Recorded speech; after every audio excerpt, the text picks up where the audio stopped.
the things, one of the projects I've been working with is rooted in an esoteric perspective, to try to help people discover here in Denmark that the authorship of Shakespeare is really a masked authorship and part of a positive conspiracy in the European Renaissance. A positive? Yes, okay. A positive conspiracy, because here I mean many people coming together in secrecy during the European Renaissance, working for liberating humanity, using all possible tools on the political scene as much as possible, in science, in art, and also preparing way for more religious freedom. This was happening in the Northern Europe via the Rosicrucian Brotherhood, which was also known by other names at that time, but the most well-known name is the Rosicrucian Fraternity. And this was a network of people in Northern Europe, mainly in England and Germany, extending a little bit to Denmark and to France and to Spain, perhaps also other countries, working to liberate the consciousness, to empower people in order to learn them to encourage them to get the desire to learn more about the world around them, to learn to read, to put pressure on their society for engaging with learning.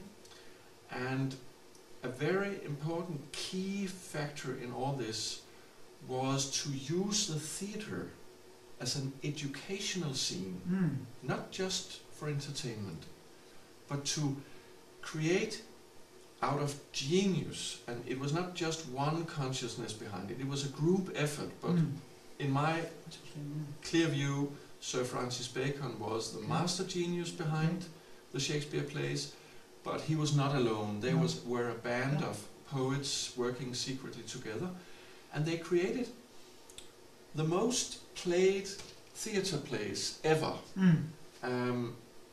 by using the scene to entertain people in the most wonderful way, but at the same time they used an expansion of language. You've never in recent history seen a more dramatic expansion of words in a language.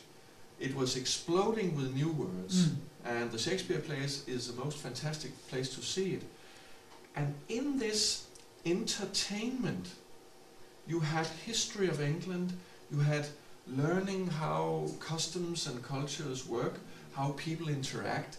You have human psychology unfolding as a kind of psychotherapeutic process, catharsis. And at the same time, at a deeper level, you have drops of wisdom, pearls of wisdom coming in key sentences being spoken by the different actors on the scene. It is, to me, a magnificent gift to humanity, and it's only part of what the Rosicrucian Fraternity did at that time, but a very important aspect. Okay, yeah, I know you have written a book in Danish about this, this phenomenon. Written a Danish book, but I'm greatly indebted to my mentor Peter Dawkins from England, who is, in my view, the absolutely best author in this in England internationally. In this area, In this area. Yeah, and I think it's a very interesting. You have the general opinion that William Shakespeare is this person, and he wrote these novels, and then the other with this group working behind the scenes, as you say, and they had a clear intention. They had a clear, very long-term vision, hundreds of years. Yes, definitely. But you know, it doesn't mean that William Shakespeare didn't live. But first of all, his name was not William Shakespeare, his name was Will Shakespeare. And it's only in the plays that it is written Shakespeare. There was a person, Will Shakespeare existed, but you cannot find anything in the records about his life that points to the fact that he should actually have been the author of the plays. You can see that he was interested in the actors, the companies playing. He was very good with money. He was investing in money, and he was producing malt, and he also was a shareholder in theaters, and he was acting to a certain degree. But nowhere you have any records pointing directly. You don't have anything, no written words from him, only 6 signatures. And they are terrible to look at, as if he couldn't write. I heard your lecture about it at Being Musikor, so I'm convinced that that there's something that is absolutely true about network. But let's say your book or these books are brought out to the public, and this myth about William Shakespeare is punctuated, and the truth is realized. And the truth about this, there's this group of you could say geniuses, very brilliant people. Absolutely. What effect would that have on the collective level, and could that be?